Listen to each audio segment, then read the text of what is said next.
Hello मित्रों, video में तमाરું સ્વાગત છે। ચોમાસાની સિઝન પીક પર છે। ભાગ્યે જ કોઈ એવું રાજ્ય હશે જ્યાં વરસાદ ન થઈ રહ્યો હોય। આ દરમિયાન એક સ્ટડીમાં કહેવાયું છે કે આવનારા દિવસોમાં કેરળના તટીય વિસ્તારમાં કેટલાય ચક્રવાતી તોફાનો જોવા મળી શકે છે।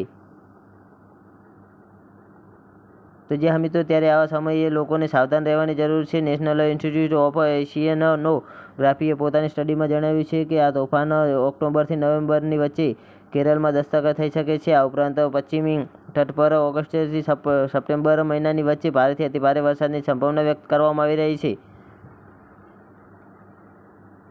તો જ્યાં મિત્રો ધ ન્યૂ ઇન્ડિયન એક્સપ્રેસના રિપોર્ટ અનુસાર રાષ્ટ્રીય સમુદ્ર વિજ્ઞાન સંસ્થાના પૂર્વ નિર્દેશક અને એમેરિટસ વૈજ્ઞાનિક એસ પ્રસન્ના કુમારે જણાવ્યું છે કે પ્રશાંત મહાસાગરમાં અલ નીનો તબક્કાની સમાપ્તિ અને લાનોની સ્થિતિની શરૂઆતના કારણે પશ્ચિમી પ્રશાંત મહાસાગર અને પૂર્વ હિન્દ મહાસાગર ગરમ થઈ રહ્યો છે।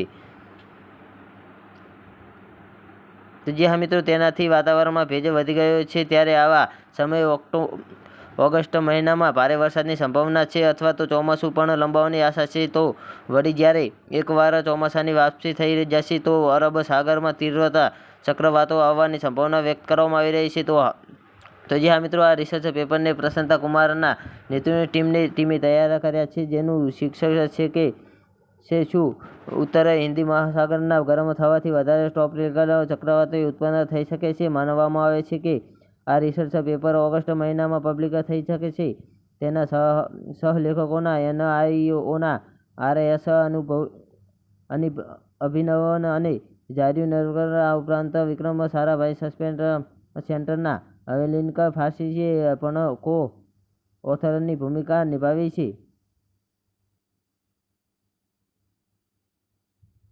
તો જ્યાં મિત્રો પ્રશાંત કુમારે જણાવ્યું છે કે અરબ સાગરમાં ચક્રવાતોની તાકાતમાં વધારો થતો દેખાઈ રહ્યો છે। જો કે બંગાળની ખાડીમાં કુલ ચક્રવાતોની સંખ્યામાં થોડો ઘટાડો જરૂરથી આવ્યો છે, પણ ગંભીર ચક્રવાતોની સંખ્યામાં વધારો થયો નથી। તેમણે એવું પણ કહ્યું કે અરબ સાગર, એટલાન્ટિક અને પ્રશાંત મહાસાગરો અને બંગાળની ખાડીની તુલનામાં ખૂબ જ ઝડપથી ગરમ થઈ રહ્યું છે। એટલા માટે ચોમાસાની સિઝન બાદ મોટી સંખ્યામાં ચક્રવાતોની આશા છે।